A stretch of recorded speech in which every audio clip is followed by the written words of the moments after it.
नमस्कार. आज मी तुमच्याबरोबर जी उपवासाची रेसिपी शेअर केलेली आहे ती यूट्यूबवर पहिल्यांदाच तुमच्याशी शेअर केलेली असेल कोणी. तर ही जी रेसिपी आहे ती म्हणजे उपवासाचं धोंडास. तर आमच्या कोकणामध्ये धोंडास हा प्रकार भरपूर केला जातो. काकडीचा प्रकार असतो, काकडीचा केकच असतो तो. तर हे उपवासासाठी मी केलेलं आहे. तर ते कसं केलं आहे ते बघूया. तर इथं मी एक काकडी घेतलेली आहे, रेग्युलर आपली काकडी. तिला तासून घेतलं, मी तिची सालं काढून घेतली आणि तिला असं किसून घेतलेलं आहे. त्याच्यामध्ये काही बिया असतात, तर तुम्हाला ज्या काढायच्या असतील तर काढू शकता. मी तर काढलेल्या नाही आहेत. फक्त अर्धी वाटी इथं ओलं खोबरं घेतलेलं आहे आणि त्याच्यामध्ये अगदी अर्धा पाव इतकं जिरं घातलेलं आहे आणि एक वेलदोडा घातलेला आहे आणि थोडं पाणी घालून मी हे मिक्सरला एकदम बारीक असं फिरवून घेतलेलं आहे. एकदम बारीक अशी याची पेस्ट करायची. पाणी मात्र खूप घालायचं नाही आहे.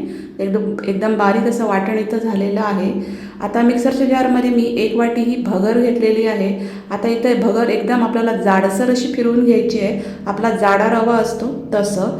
तर एका भांड्यामध्ये मी 1 चमचा तूप घेतलं आहे. तूप वितळलं की नंतर मग त्याच्यामध्ये हा जो भगरीचा रवा आहे तो घालायचा आणि मंद गॅस फ्लेमवर एक 7 ते 8 मिनटासाठी हा छान असा परतवून घ्यायचा.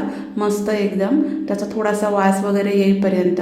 तो रवा चांगला परतवून झाला की मग तो काढून घेतला आहे मी आणि नंतर मग त्याच भांड्यामध्ये पुन्हा मी 1 चमचा तूप घेतलं आणि तूप वितळलं की नंतर मग त्याच्यामध्ये ही किसलेली काकडी घातलेली आहे. पाण्यासकट घालायची आणि काकडी हलकी या तुपावरती आपल्याला परतवून घ्यायची आहे.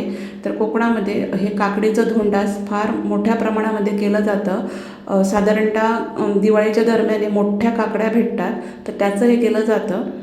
तर मगाशी जे आपण खोबऱ्याचं वाटण करून ठेवलं आहे तर ते सगळं इथं घालायचं आहे. चवीप्रमाणे अगदी थोडंसं मीठ किंचित आणि हे मिक्स करून घ्यायचं आहे. इथं पाणी मात्र खूप घालायचं नाही आहे, कारण भगर शिजायला जास्त पाणी लागत नाही. आता याला झाकण ठेवली आणि 5 मिनटाची याला वाफ येऊ दिली.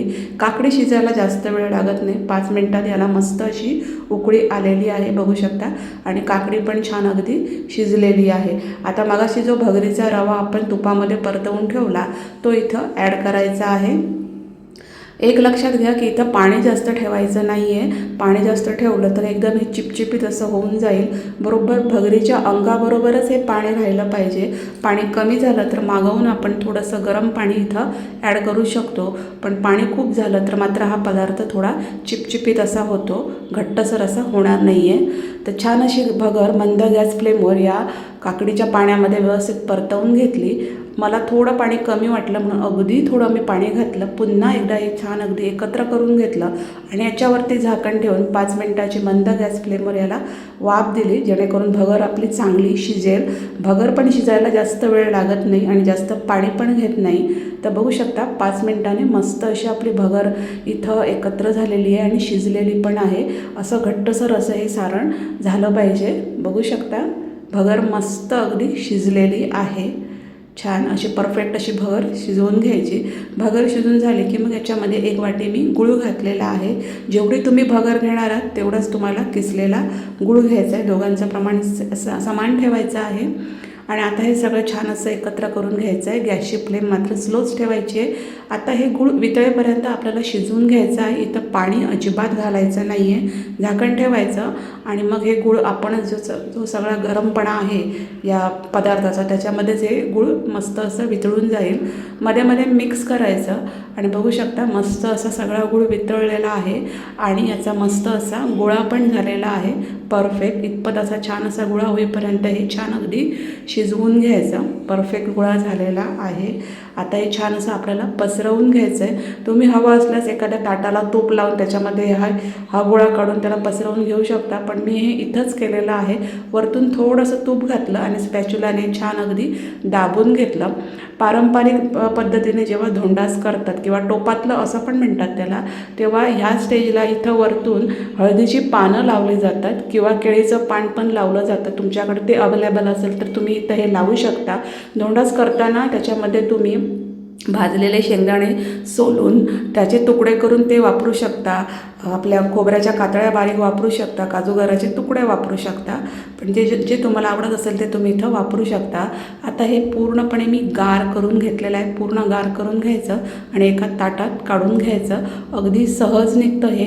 एकदम छान, कारण आपलं परफेक्ट शिजलेलं आहे. पाण्याचं प्रमाण पण परफेक्ट आहे. बघू शकता मस्त एकदम असं धोंडाचे इथं निघालेलं आहे. टेक्स्चर पण बघा परफेक्ट आहे.